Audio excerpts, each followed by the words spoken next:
Oh, hello. Choopy the choop. Choopy the choop. No, that's my tea.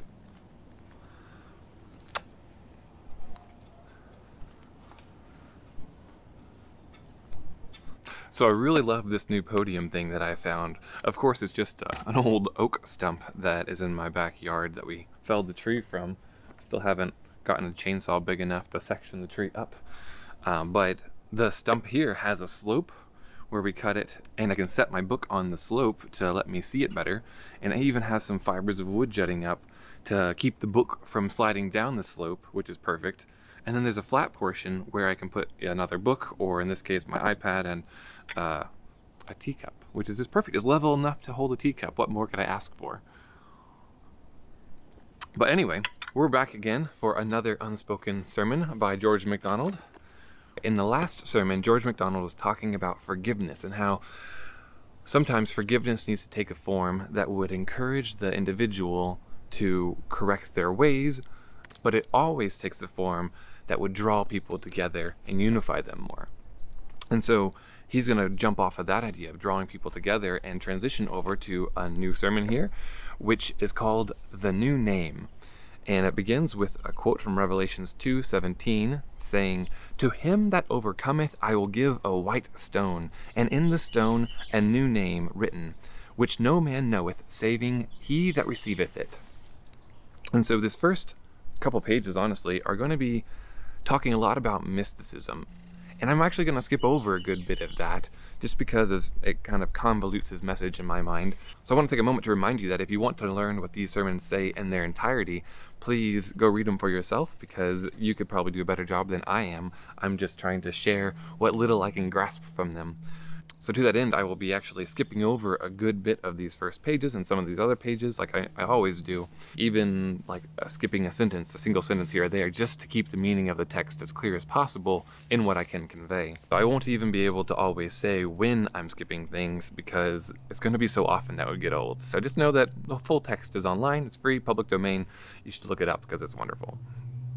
That being said, I'm going to hop right in. I'm going to give you a taste of his ideas of mysticism here, but then we're just going to skip on down to the actual meaning of the passage, which is where we want to get to anyway.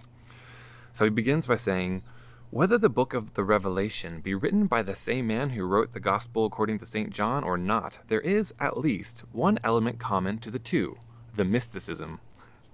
I use the word mysticism as representing a certain mode of embodying truth, common in various degrees to almost all, if not all, the writers of the New Testament. The attempt to define it thoroughly would require an essay. I will hazard but one suggestion towards it. A mystical mind is one which, having perceived that the highest expression of which the truth admits lies in the symbolism of nature, and the human customs that result from human necessities, prosecutes thought about truth so embodied by dealing with the symbols themselves after logical forms. This is the highest mode of conveying the deepest truth. So that's a little confusing, obviously, but what I believe he's saying is that sometimes symbols get at the truth better than words do and mere logic. And I think that definition of mysticism is less scary than many of us have been led to think of mysticism.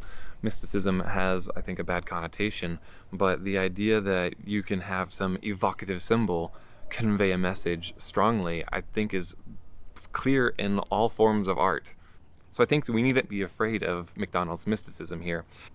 But I'm going to skip over the next page and a half or so, because he's just talking about different types of mysticism in different parts of the Bible and how common it is in the Gospels. But I'm going to skip over here where he starts talking about the passage, actually. So remember, we're talking about the white stone with the name on it. He says, "In this passage about the gift of the white stone, I think we find the essence of religion." And in reference to the white stone imagery, he says, "I doubt if the writer himself associated any essential meaning with it. What his mystic meaning may be must be taken differently by different minds. I think he sees in its whiteness purity, and in its substance indestructibility. But I care chiefly to regard the stone as a vehicle of the name, as the form whereby the name is represented as passing from God to the man. And what is involved in this communication is what I wish to show. I say, in brief, the giving of the white stone with the new name is the communication of what God thinks about the man to the man. In order to see this, we must first understand what is the idea of a name. That is, what is the perfect notion of a name. A name of the ordinary kind in this world has nothing essential in it. It is but a label by which one man and a scrap of his external history may be known from another man in a scrap of his history. The true name is one which expresses the character, the nature, the being, the meaning of the person who bears it. It is the man's own symbol, his soul's picture, in a word. The sign which belongs to him and to no one else. Who can give a man this, his own name? God alone. For no one but God sees what the man is, or even seeing what he is, could express in a name word the sum and harmony of what he sees. So he's saying that our name on the stone will actually be a representation of who we are in our essential being, whereas our names on earth are often just arbitrarily ascribed labels.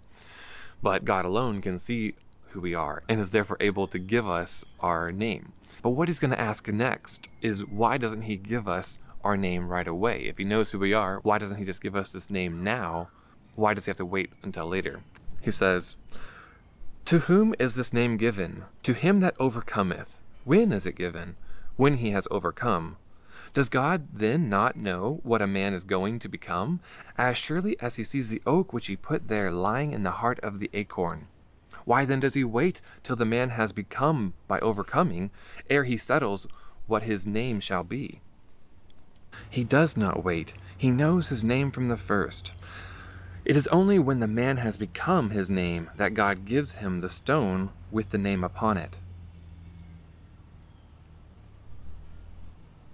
Uh-oh.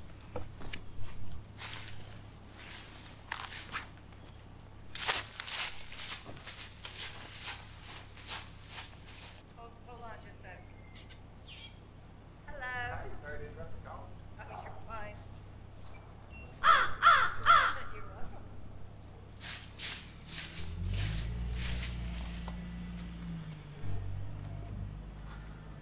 Intermission. So I had to pause for a second in our sermon to go grab a package from the mailman who just delivered something I've been looking forward to for a few days. I don't have my knife on me, but I think we should do an unboxing real fast before we move on. So this is actually a book that was published by someone who translated an old poem from Old English. And she translated it specifically in a manner that would appeal to Tolkien fans, because Tolkien was heavily influenced, apparently, by this poem, which I don't think I've ever read. The poem's called The Wanderer. Oh, it's so cool.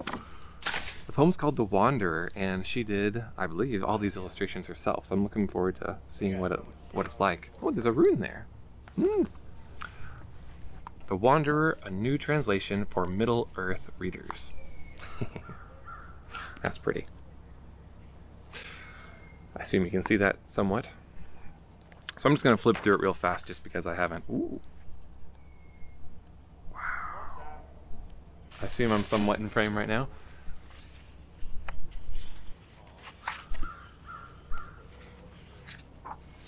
Look at that. So pretty. Ooh.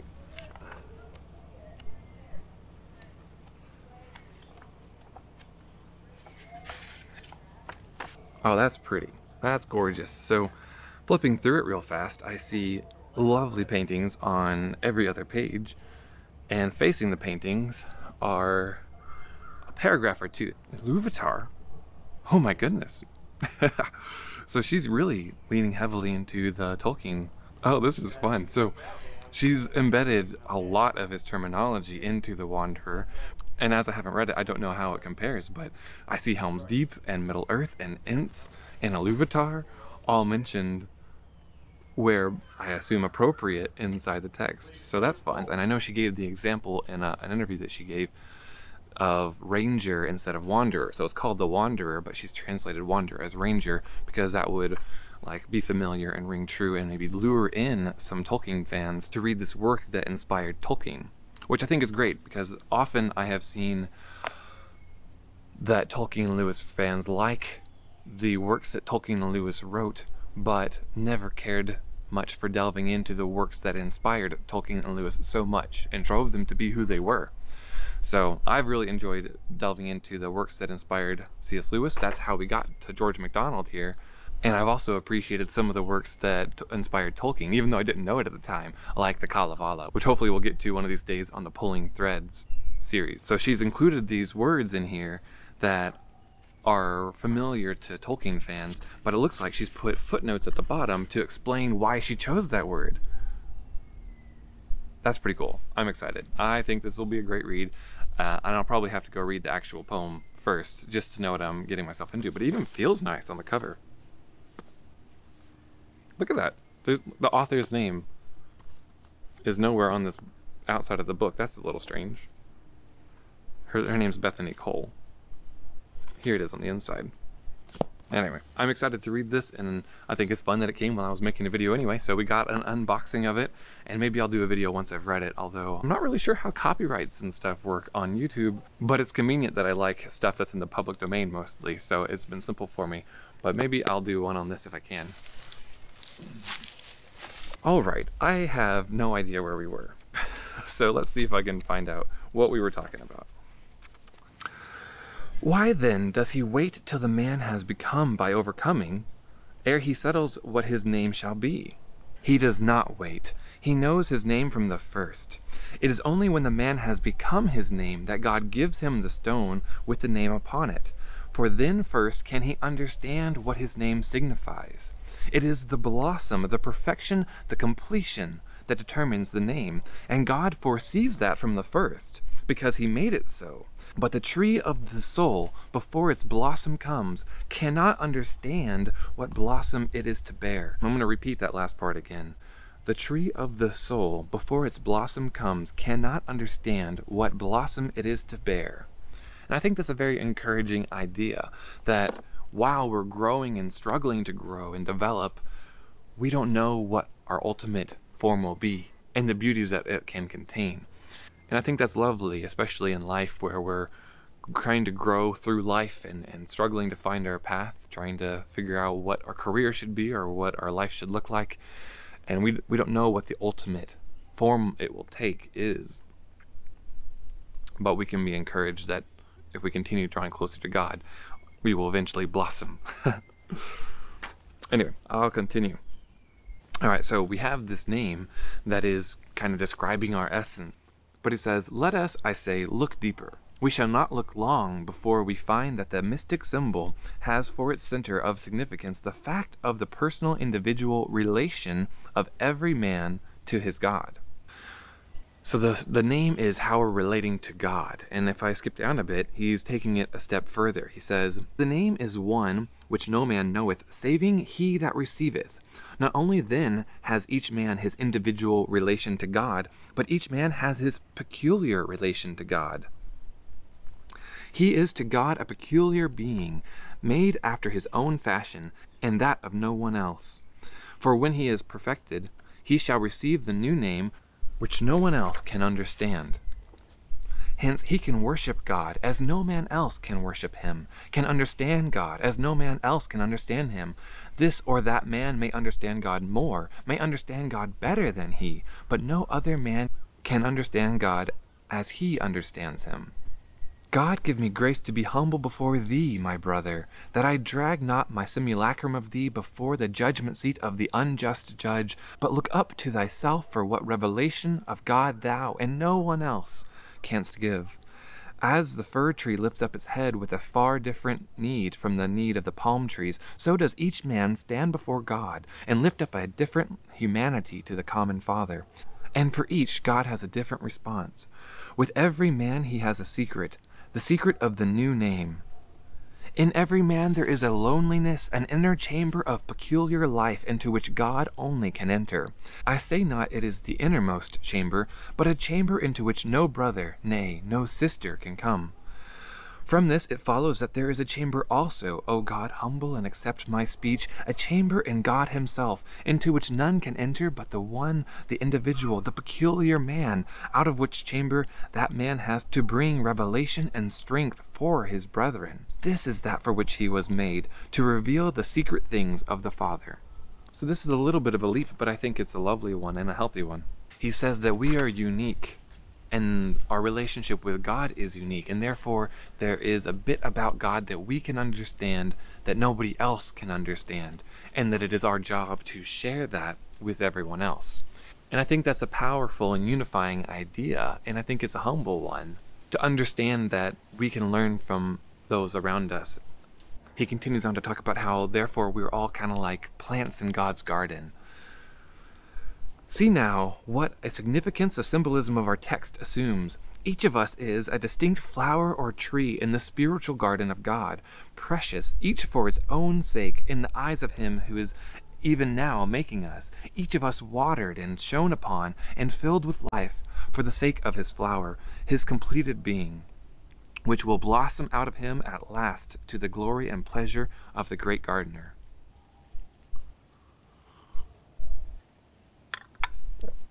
For each has within him a secret of the divinity. Each is growing towards the revelation of that secret to himself, and so to the full reception, according to his measure, of the divine. Life and action, thought and intent are sacred, and what an end lies before us, to have a consciousness of our own ideal being flashed into us from the thought of God. Surely for this may well give away all our paltry self-consciousnesses, our self-admirations and self-worships. Surely to know what He thinks about us will pale out of our souls all our thoughts about ourselves. Now, as MacDonald is wont to do, he gives an objection to his idea, and then refutes that objection if he can. The possible objection is, but is there not the worst of all dangers involved in such teaching, the danger of spiritual pride? And to that objection he responds, here there is no room for ambition. Ambition is the desire to be above one's neighbor, and here there is no possibility of comparison with one's neighbor. No one knows what the white stone contains except the man who receives it. Here is room for endless aspiration towards the unseen ideal. None for ambition. Ambition would only be higher than others. Aspiration would be high. Relative worth is not only unknown, to the children of the kingdom it is unknowable. Each esteems the other better than himself. And now I stopped here and put several question marks in the margin, because immediately after saying relative worth is not known by children of the kingdom, he says each esteems the other better than himself. So how do those match up? Because if you're esteeming someone better than you, you're obviously looking at relative worth. My justification for this was that they're kind of worth more to us because we can learn from them. When we have ourselves, we know our thoughts and are not bettered by our own thoughts typically, but we can accept knowledge from others. So therefore they're more useful to us and helpful as we grow along our path towards this blossoming that he talked about earlier. But we're not comparing our worth, because we know that they have their thoughts and we have our thoughts, and we both make each other better, and we're both helping each other out. So my friend is more helpful to me than I am to myself, but we're not worth any more or any less because of that. I hope that makes sense, and maybe that's not what he was saying, but that's what I got out of it, and that's how I interpreted it. And he gives another lovely image here, saying, how shall the rose, the glowing heart of the summer heats, rejoice against the snowdrop risen with hanging head from the white bosom of the snow? So how can these two things, which are so vastly different, compare their worth, their relative worth? They can't. Later he says, gone then will be all anxiety as to what his neighbor may think of him. It is enough that God thinks of him. To be something to God, is that not praise enough? To be a thing that God cares for and would have complete for himself, because it is worth caring for, is not that life enough? Neither will he thus be isolated from his fellows. For that we say of one, we say of all. It is as one that the man has claims amongst his fellows. Each will feel the sacredness and the awe of his neighbor's dark and silent speech with his God. Each will regard the other as a prophet, and look to him for what the Lord hath spoken. Each as a high priest returning from his holy of holies will bring from his communion some glad tidings, some gospel of truth, which, when spoken, his neighbors shall receive and understand. Each will behold in the other a marvel of revelation, a present son or daughter of the Most High, come forth from him to reveal him afresh. In God each will draw nigh to each. And then he wraps up this sermon by saying, "But Lord, help them and us, and make our being grow into thy likeness. If through ages of strife and ages of growth, yet let us at least see thy face, and receive the white stone from thy hand, that thus we may grow. Give us day by day our daily bread. Fill us with the words that proceed out of thy mouth. Help us to lay up treasures in heaven, where neither moth nor rust doth corrupt." So that's the end of that sermon, and of course that last line is what he begins the next sermon with. But while reading this, a poem came to mind that I only faintly understood, and it's a poem by G.K. Chesterton. So I don't know if this poem is published in a book somewhere. I assume it is. I don't have that book, so I pulled it up on my iPad here. And the poem is called Gold Leaves. It's short, but it's lovely, and I think it speaks nicely to what MacDonald is saying here about how we can each be a vision of God to each other. He says, "Lo, I am come to autumn, when all the leaves are gold. Gray hairs and golden leaves cry out the year and I are old. In youth I sought the Prince of Men, captain in cosmic wars. Our Titan, even the weeds would show defiant to the stars. But now a great thing in the street seems any human nod, where shift in strange democracy the million masks of God. In youth I sought the golden flower, hidden in wood or wold, but I am come to autumn, when all the leaves are gold." So he in his youth sought the golden flower, this one image of God. He actually, in Orthodoxy, talks about how he set off to find this image himself, and that might be what he's talking about here. I'm not really sure. But he set off to find this image of God, hidden in wood or wold. But now he's come to autumn when he's older, and he realizes that it's not that one golden flower out there that he has to find, but that all the leaves are gold. And he's not saying that all the gods are true or anything, but he's saying that we can all, as individuals, this strange democracy, these million masks of God that we are, can share God with one another and understand him better, therefore. But I just think that's beautiful. So I might actually just read those last two stanzas again and then call it for the day, because I need to get back to my actual work and my actual reading of scientific journal articles and like writing my dissertation or something. But I had to pause and share this. So I'll read these and then I'll end. He says, "But now a great thing in the street seems any human nod, where shift in strange democracy the million masks of God. In youth I sought the golden flower, hidden in wood or wold, but I am come to autumn, when all the leaves are gold." I think that's such a wholesome and healthy and humble thing to say and to realize as he's getting older and more wise. Anyway, y'all have a lovely rest of the day. I'm gonna end there.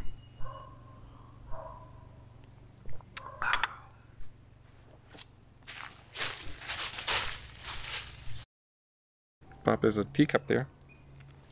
You can come up, but just don't knock over the teacup. I'll scoot it over.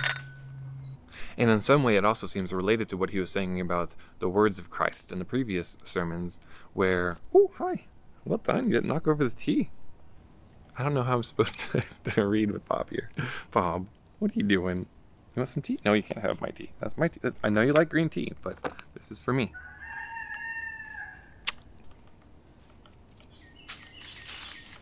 Goodbye then. Oh, welcome back. Oh, there's a chippy too. Anyway, some distractions there.